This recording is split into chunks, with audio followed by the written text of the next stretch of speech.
الحمد لله العلي الأعلى عرج بنبيه إلى السماوات العلى وأشهد أن لا إله إلا الله وحده لا شريك له جل في علاه وأشهد أن سيدنا ونبينا محمدا عبد الله ورسوله الذي اصطفاه فاللهم صل وسلم وبارك عليه وعلى آله وصحبه ومن اهتدى بهداه أما بعد فأوصيكم عباد الله ونفسي بتقوى الله فإن هذه الهدى مشكاة وللأرواح مرقاة وللفضائل مرعى وللنفوس منجاة وهي خير ما طلبه المرء ورجاه يا أيها الذين آمنوا اتقوا الله وآمنوا برسوله يؤتكم كفلين من رحمته ويجعل لكم نورا تمشون به ويغفر لكم صدق الله العظيم. آج ہمارے خطبے کا موضوع ہے نبی کریم صلی اللہ علیہ وسلم کا سفر اسراء و معراج.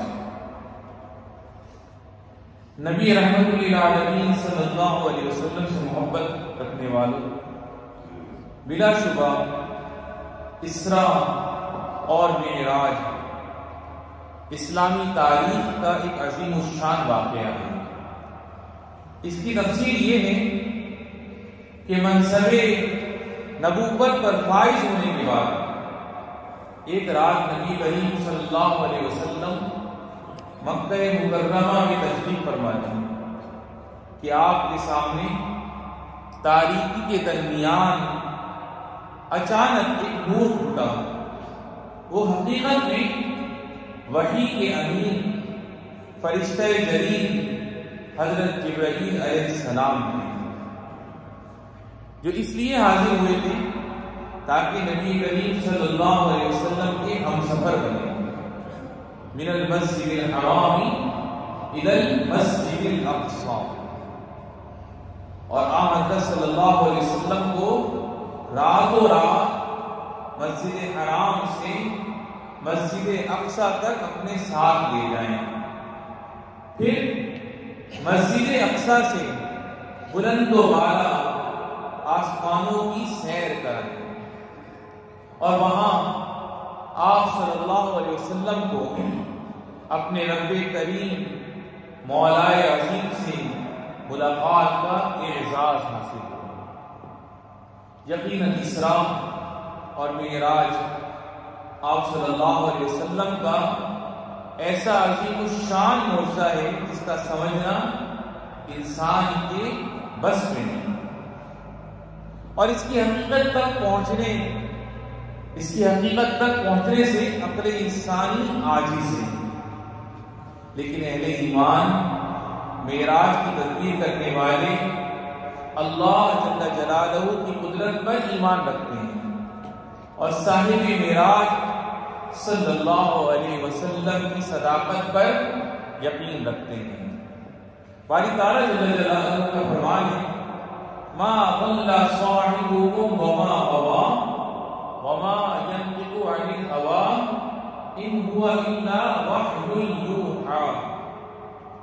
یعنی تمہارے یہ ساتھی نہ تو بھٹکے اور نہ غلط راستے پر ہوئے، اور وہ اپنی خواہش سے کچھ نہیں بولتے، یہ تو خالص وحی ہے جو ان کی طرف بھیجی جاتی ہے. معراج کا یہی وہ معجزہ ہے جس میں تمام ملائکہ اور انبیاء و رسول علیہ السلام نے رسول کریم صلی اللہ علیہ وسلم کو خوش آمدید کہا تھا اور ان الفاظ میں استقبال کیا تھا مرحبا بی ونعم المجیء جاء، یعنی مرحبا حضرت صلی اللہ علیہ وسلم کا آنا مبارک ہو. میرے دوستو، رسول اکرم صلی اللہ علیہ وسلم نے سفر میں انبیاء کرام علیہ السلام سے ملاقات کی. چنانچہ پہلے آسمان پر ابو البشر سیدنا آدم علیہ السلام سے حضرت صلی اللہ علیہ وسلم کا سامنا ہوا تو آپ صلی اللہ علیہ وسلم ان کی طرف متوجہ ہوئے اور ان کو سلام پیش کیا. تو حضرت آدم علیہ السلام نے اس طرح آپ صلی اللہ علیہ وسلم کے سلام کا جواب دیا, مرحبا واہلا بابنی نعم الابن انت, یعنی اپنے بیٹے کو مرحبا کہتا ہوں اور استقبال کرتا ہوں, آپ میرے بہت اچھے بیٹے ہیں.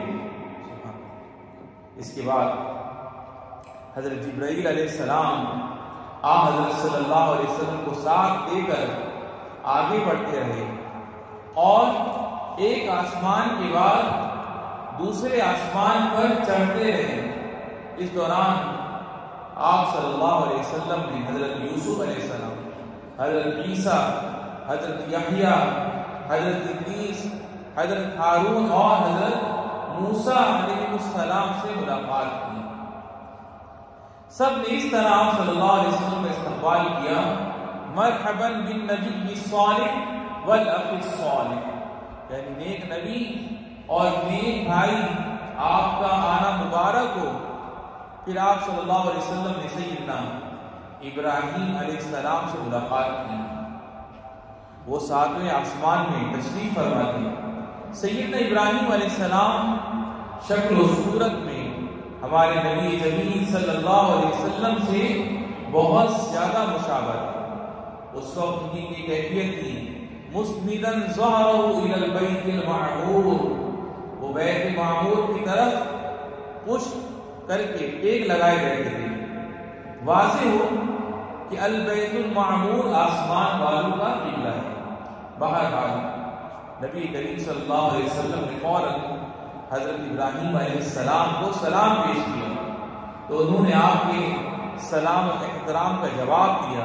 پھر آپ سے فرمایا, یا محمد اقری امتک منی السلام واخبرهم ان الجنة طیبۃ التربہ عذبۃ الماء وانها قیعان وانها غراسها سبحان اللہ والحمد للہ ولا الہ الا اللہ واللہ اکبر. یعنی اے محمد میری طرف سے اپنی امت کو سلام کہیے گا اور ان کو بتائیے گا کہ جنت کی مٹی بہت ہی پاکیزہ اور زرخیز ہے, اس کا پانی بہت ہی میٹھا ہے اور جنت کی زمین بالکل ہموار ہے اور اس کے پودے کلمات ہیں سبحان اللہ والحمد للہ ولا الہ الا اللہ واللہ اکبر. سبحان اللہ. اس کے بعد ہمارے نبی علیہ الصلوۃ والسلام بلندی کی طرف بڑھتے رہے یہاں تک کہ آپ صلی اللہ علیہ وسلم اس مقام تک پہنچ گئے جہاں پر آپ صلی اللہ علیہ وسلم سے پہلے یا آپ صلی اللہ علیہ وسلم کے بعد کسی کا قدم نہیں پڑا ہے. یعنی آپ صلی اللہ علیہ وسلم سدرۃ المنتہا کے پاس پہنچے. یہ ایک عظیم الشان درخت ہے. انتہا جنت المأوا, اس کے قریب جنت المأوا ہے. اس مقام پر تمام مخلوق کی رسائی ختم ہو جاتی ہے اور اس سے آگے بڑھنا کسی کے لیے ممکن نہیں ہے. نیز اس جگہ کی صفت اور اس کی کیفیت کو بیان کرنا کسی کے لیے ممکن نہیں ہے کہ ہمارے آقا یا رسول اللہ صلی اللہ علیہ وسلم بلا شبہ آپ سید الاولین والآخرین ہیں. آپ کا مقام و مرتبہ بہت زیادہ بلند ہے. لقد بلغت مکانا لا یقال له على جناح ولا یسعى على قدم, یعنی آپ ایسے عظیم مقام پر فائز ہوئے اور ایسی بلندی تک پہنچے جہاں تک نہ تو بازوؤں سے اڑ کر پہنچا جا سکتا ہے اور نہ ہی قدموں سے چل کر جایا جا سکتا ہے. سبحان. جی ہاں میرے دوستو, نبی کریم صاحب ملک عظیم صلی اللہ علیہ وسلم انتہائی بلند مقام تک تشریف لے گئے یہاں تک کہ آپ کو اللہ رب العزت کا قرب حاصل ہو گیا. سبحان. جیسا کہ باری تعالیٰ کا ارشاد ہے, فَتَدَلَّى فَكَانَ قَابَ قَوْسَيْنِ أَوْ أَدْنَىٰ فَأَوْحَىٰ إِلَىٰ عَبْدِهِ مَا أَوْحَىٰ, یعنی پھر وہ قریب آئے اور جھک پڑے یہاں تک کہ 2 کمانوں کے برابر فاصلہ رہ گیا. بلکہ اس سے بھی کم پھر اللہ تعالیٰ کو اپنے بندے کی طرف جو وحی فرمانی تھی وہ فرمائی. سبحان اللہ. میرے ایمانی بھائیوں، کیا آپ کو معلوم ہے کہ اللہ تعالیٰ نے آپ صلی اللہ علیہ وسلم کی طرف کیا وحی فرمائی؟ تو معلوم ہونا چاہیے کہ اس عظیم مقام پر باری تعالیٰ نے ایک عظیم الشان عبادت کو فرض فرمایا. سبحان اللہ. اور اسلام کے ایک بنیادی رکن یعنی نماز کا حکم ہے. بلا شبہ نماز ایک عظیم الشان عبادت ہے جو بندے اور اس کے مولائے کریم کے درمیان تعلق کا ذریعہ ہے. ابتدا میں اللہ جل جلالہ نے دنوں رات میں 50 نمازیں فرض کی.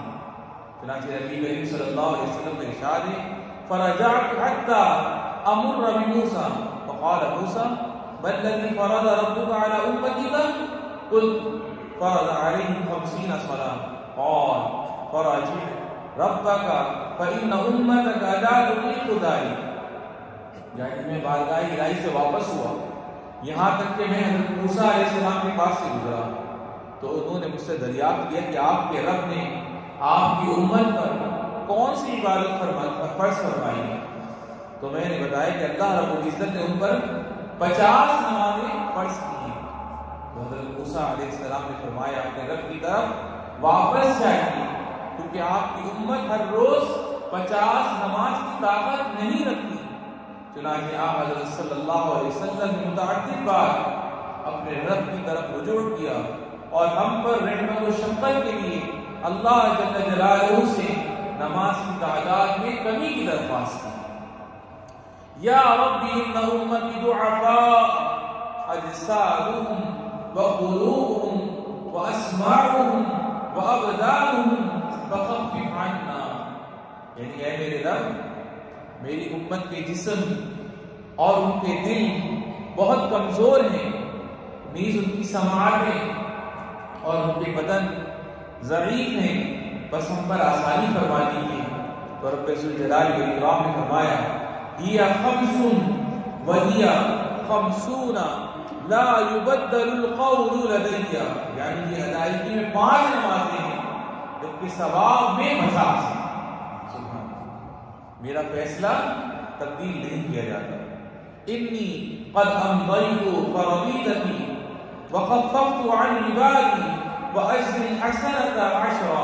یعنی در حقیقت میں نے اپنا فریضہ اور فیصلہ نافذ کر دیا ہے اور اپنے بندوں پر آسانی کر دی ہے اور میں ایک نیکی کا ثواب 10 گنا دوں گا. سبحان اللہ. تمام تعریفیں اس اللہ کے لیے جس نے 7 آسمانوں کے اوپر سے ہم پر نماز فرض فرمائی اور اس سے ہمارے درجات کی بلندی کا ذریعہ بنایا، ہمارے درجات کی بلندی کا زینہ بنایا. نماز کو ہماری آنکھوں کی ٹھنڈک، ہمارے دلوں کی راحت اور ہمارے قلوب کی پاکیزگی کا ذریعہ بنایا. اور اللہ سبحانہ و تعالیٰ نے اپنے احکام میں ہم پر آسانی فرمائی. چنانچہ ہمیں انہی احکام کا پابند فرمایا جن کی ہم طاقت رکھتے ہیں. اقول ما سمعتم واستغفر اللہ لی ولکم.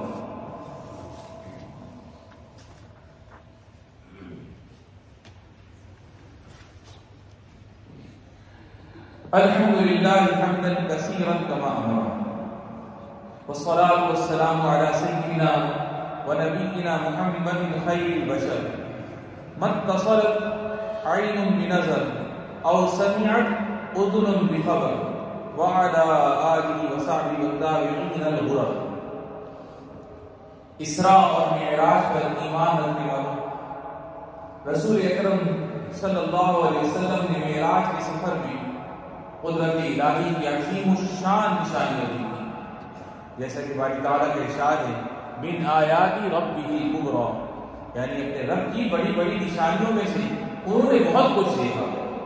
چنانچہ حضرت صلی اللہ علیہ وسلم نے جنت اور اس کی نعمتوں کا مشاہدہ فرمایا. اس سلسلے میں آپ صلی اللہ علیہ وسلم کا فرمان ہے ادخلت الجنہ فإذا فيها حوالي النور وإذا ترابها المسك. یعنی میں جنت میں داخل ہوا تو وہاں لولو کے ہار تھے اور جنت کی مٹی خالص مشک تھی. سبحان اللہ. پھر آپ صلی اللہ علیہ وسلم کے ادھر ایک بہت ہی حسین نہر پر ہوا جس کی خوبصورتی آپ صلی اللہ علیہ وسلم نے اس طرح بیان فرمائی: حافتاه قباب در مجوف عليه قصر من لؤلؤ وزبرجد طينه المسك. فقال: ما هذا يا جبريل؟ قال: هذا الكوثر الذي خبأ لك ربك. یعنی اس کے دونوں کناروں پر خولدار موتیوں کے گنبد تھے، اس پر لؤلؤ اور زبرجد کا محل تھا، اس کی مٹی مشک تھی. آپ صلی اللہ علیہ وسلم نے دریافت فرمایا: جبرائیل یہ کیا ہے؟ تو انہوں نے بتایا کہ یہ کوثر ہے جو آپ کے رب نے آپ کو عطا فرمایا ہے. تو اللہ کے نیک بندوں، جنت کے طلبگار بنو اور نیک اعمال کے ذریعے اسے حاصل کرنے کی کوشش کرو.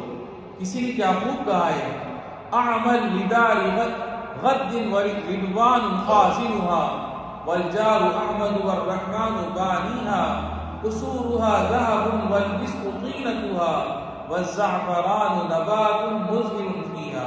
یعنی کل آئندہ کے گھر یعنی جنت کے لیے نیک اعمال کرو. رضوان جس کے محافظ ہیں اور احمد مصطفیٰ صلی اللہ علیہ وسلم اس میں جنتیوں کے پڑوسی ہوں گے. رب رحمان نے اس گھر کو بنایا ہے، اس کے محلات سونے کے ہیں اور اس کا گارا مشک کا ہے، اور اس میں زعفران کے پودے ہیں جو پھولوں سے لدے ہوئے ہیں. سبحان اللہ. آپ صلی اللہ علیہ وسلم نے اس رات جہنم کا بھی مشاہدہ کیا اور اس میں کچھ ایسے ہولناک مناظر دیکھے جن کو سن کر لوگوں کے دل ڈر جاتے ہیں. چنانچہ آپ صلی اللہ علیہ وسلم نے جہنم میں کچھ لوگوں کو دیکھا جن کی کیفیت یہ تھی: یخمشون وجوہہم وصدورہم. فقال: من هؤلاء یا جبریل؟ قال: هؤلاء الذین یأکلون لحوم الناس ویقعون فی اعراضهم. یعنی وہ اپنے چہروں اور اپنے سینوں کو اپنے تانبے کے ناخن سے زخمی کر رہے تھے اور اسے نوچ رہے تھے. تو آپ صلی اللہ علیہ وسلم نے دریافت فرمایا: اے جبرائیل یہ کون لوگ ہیں؟ تو انہوں نے جواب دیا: یہ وہ لوگ ہیں جو لوگوں کا گوشت کھاتے تھے، یعنی ان کی غیبت کرتے تھے اور ان کی عزتوں کو پامال کرتے تھے. تو میرے دوستوں، سفر معراج میں غور و غوص کرو اور اس میں جو عظیم الشان عبرت اور نصیحت ہے اس کے بارے میں سوچو. بلا شبہ معراج کا سفر نبی رحمت صلی اللہ علیہ وسلم کے لیے بہت بڑا اعزاز ہے.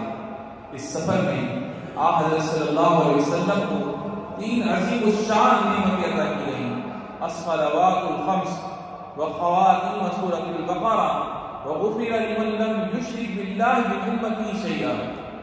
یعنی 5 نمازیں اور سورہ بقرہ کی آخری 2 آیتیں عطا ہوئی. اسی طرح آپ صلی اللہ علیہ وسلم کے ہر اس امتی کو مغفرت کی بشارت دے دی گئی جس نے اللہ کے ساتھ کچھ بھی شرک نہ کیا ہو. معراج کا سفر آسانی اور سہولت پیدا کرنے کا سفر ہے. انبیاء کرام علیہ السلام کے درمیان اخوت و محبت کا سفر ہے. سلامتی اور امن کا سفر ہے. سوال و جواب اور گفت و شنید کا سفر ہے. الغرض یہ سفر سراپا معجزہ ہے اور یہ بے شمار عبرت و نصیحت پر مشتمل ہے. اللہ رب العزت کا ارشاد ہے: لقد كان في قصصهم عبرة لأولي الألباب ما كان حديثا يفترى ولكن تصديق الذي بين يديه وتفصيل كل شيء وهدى ورحمة لقوم يؤمنون. یقیناً ان واقعات میں عقل والوں کے لیے بڑی عبرت ہے.